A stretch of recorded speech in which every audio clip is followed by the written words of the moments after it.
So I have a simple little assignment for you is that as you watch this devotion right afterwards, I want you to type in the last thing you read in the Bible in the comment section on Facebook.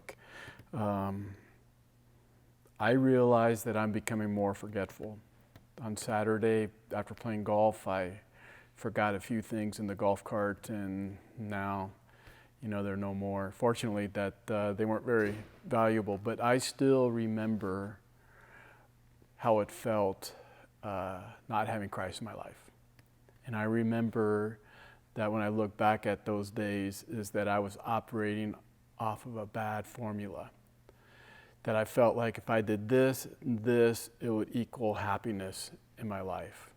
Or if I did this and mix it up a little bit because it didn't equal happiness and just changed it a little bit and this, that it would equal happiness in my life. And I could never get the formula right that gave me any type of long-term happiness in my life. And then I came to Christ, and now this is happening. And this is happening, and the Bible even talks about not necessarily the pandemic, but in John 16:33, Jesus said, "I have said these things to you that in me, the right formula, you may have peace. In the world you will have tribulations, but take heart, I have overcome the world." And now I recognize that I have the right formula for my life. I have spiritual disciplines in my life. So this plus this, my relationship with Christ, equals the fruit of the Spirit in my life, equals my faith growing, or equals me experiencing joy or peace and purpose. So the spiritual disciplines of reading, one of the spiritual disciplines I have in my life is reading and thinking about God's Word. And so if you've been watching these devotions, I'm still in Psalms.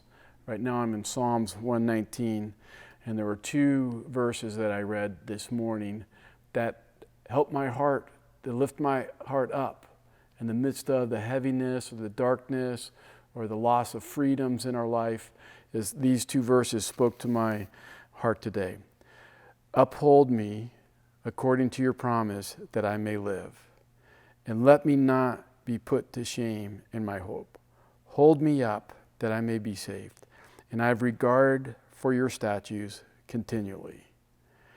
And so let me just back up there a little bit. Psalms 119, second part of 115. "I may keep the commandments of my God. Uphold me according to your promise that I may live, and let me not be put to shame in my hope. Hold me up that I may be saved, and have regard for your statutes continually." And no matter what we're going through, is that we should have regard for God's Word continually, whether good circumstances or bad circumstances, because God's Word is very powerful, and it could lift our hearts up and makes a difference in what we experience through good circumstances or bad circumstances. Thanks for watching this. Again, make a comment in the comment section about the last Bible verse you read. And so I hope you have a great week.